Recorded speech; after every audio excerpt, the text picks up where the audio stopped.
All right. All right. Hi, Dr. Christine Gerry. Thank you so much for being here today. Hi, Jennifer. Nice to meet you. Oh, nice to meet you. Hi, Jennifer. Good to Um, see you. Thank you. Good to see you. So today we're going to talk about food cravings and how to handle these urges when they come on, because we actually don't have to follow them. So we're going to get a little bit of control around them. And so the first thing I'd like to teach you is how to do havening techniques. It is a psychosensory tool that uses gentle touch using your hands to cause a chemical, electrical response in your brain so we can calm your nervous system. So we're going to pair that with a process called willingness to shift these cravings to put you back in control. Okay, does that sound all right? Yes. Okay, so the first thing I'm going to show you how to do is havening. So you take your hands and put them on your shoulders and go down one direction towards your elbows, and then lift up and back on your shoulders. And that is arm havening. It's kind of like a gentle hug. The next one is palm havening, and you can just rub your hands together like that. And there's no exact way to do it. Whatever is comfortable. You can already kind of start to feel yourself relax there. And the last one is face havening. And if you don't feel like touching your face, that's fine. Not everybody does, but you can use your fingertips to go across your forehead and from your nose to your cheeks. These are all things we naturally do when we're nervous. We'll, palm at our face, together, like, oh, what should I do? So it's a very natural response. So having those tools ready, we're going to go ahead and I'm going to ask you to think of a time when you had a really strong craving that you just could not resist. And go ahead, and if you like, you can close your eyes and just feel into that moment where you're really wanting something. One part of you doesn't want to give in. Maybe you've just committed to a new way of eating and you're being presented with something that you just can't say no to, and you're just so disappointed with yourself and torn. And just remember those feelings, how it feels in your body, where you feel it in your body. And is it like heaviness, tightness? What are the sensations of the feelings? And then the last thing is think on a level of 1 to 10, how intense are these emotions and feelings? And once you have your number, you can go ahead and open your eyes and I'll know that you're ready to start. Okay, very good. All right, go ahead, clear your mind. And we're going to go ahead and start going like that. And you can move around to whatever's comfortable to you.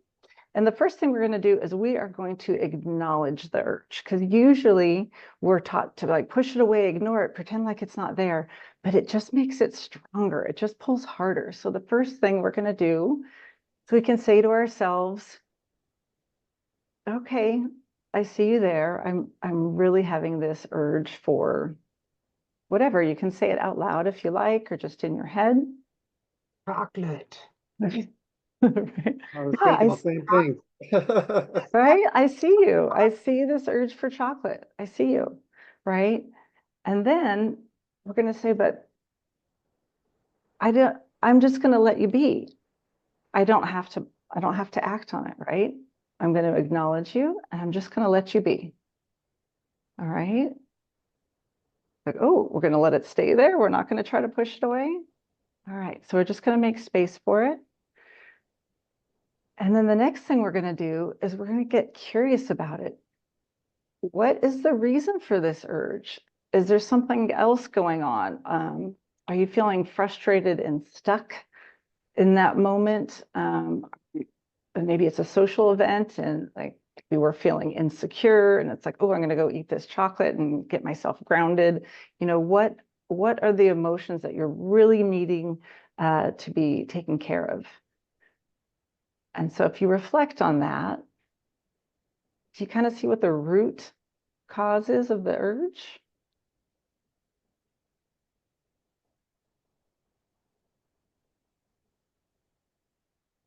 And just allow that to be felt. Okay. And so then the next thing we're going to do is we're going to engage our senses. So when we get into this part of our brain that really doesn't have a lot of confidence in us, the negative part, it's very logical and harsh. We're now going to try to switch to the creative part of our brain. And when we go there, we can't be negative and grumpy with ourselves at the same time. And so when we engage our senses, that engages the creative part. So we can think of like a smell of something that we really like. I mean, maybe if you have something that's fragrant near you, you can lean over and like sniff some flowers or some essential oils.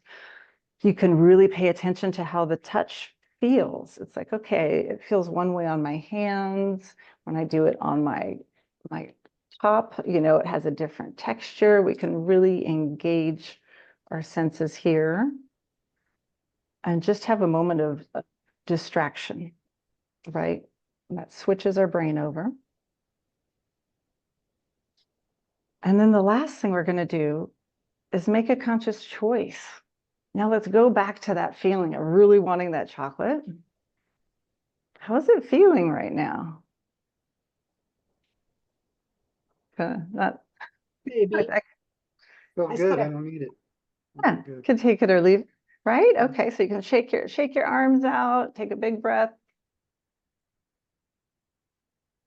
And then what would your number be now compared to like your first number versus your second one? What was yours, Dr. Christine, when you started versus now? It was a 7, and now Mhm. it's 3. 3, that's great. That's great. Yeah, how about you, Gary? I was an 8, and I would say, 4 maybe. Beautiful, fantastic. Yeah, that's a great switch. And so what you can do if you're still not 100% comfortable that you can walk away from it, you can go ahead and do this havening touch, and you could sing your favorite song. You can count backwards by 3s. You can just do a little more distractions and see if you notice that number going down more.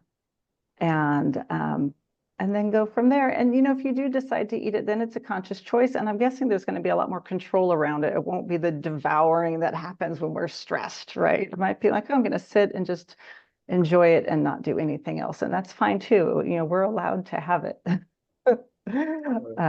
But it's having choice is the key. Yeah. Do either of you have any questions or comments? I think that's amazing, and I can feel the difference, and it's just distracting your mind off of that for a moment to, kind of bring you back to where you want to be, right, and what you want to think, and that craving just goes away because you distracted your mind from it, and then it makes it easier to be like, oh, okay, I don't need that now. I'm fine, Yeah. Yeah. Fantastic. And I think with that havening touch, you're giving people a tool that when the craving hits, they know, yeah, it's okay. We all have cravings sometimes, but you have a choice. You can have your chocolate, or you can just use that tool, that little havening distraction, and it lasts for 30 seconds and a minute. The craving is gone, and then you still have a choice. Right. You still want the chocolate, you can have it, but maybe you won't gobble down the whole bar at once. Yeah. Yeah. And that I would be could totally preferred. feel the difference with the havening too. I felt it right away. I felt the connection. So it just took my thoughts totally away from the chocolate, right? It was gone. I didn't even think about it anymore. I'm more focusing on, wow, that feels good. I could feel like the energy or the tingling, right? From Yeah. activating my body, I think. So that was pretty cool. Yeah. Oh, that's fantastic. I'm glad you enjoyed it. And that's something you can use for anything. It doesn't just have to be food. Anytime you're feeling anxious or stressed, it's a great little tool to just start doing that havening touch. And I really like singing along to songs. I don't like anyone to hear me when I sing along to the songs. I like to do that in private, but that's just such an easy, fun way to create a distraction. And it's great with kids too. So yeah, so just a recap on how to do like the steps of willingness. I'm gonna double check my cheat sheet. It's easier with my glasses. So first is acknowledging the urge.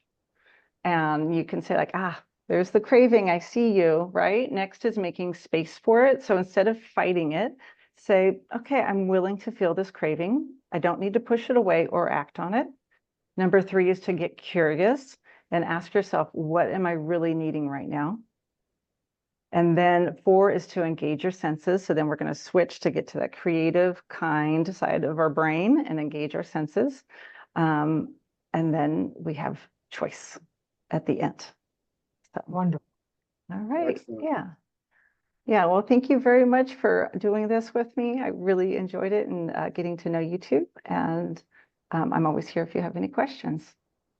Thank you for leading Awesome. us. Thank you so much, Jennifer. Yeah. Thank you.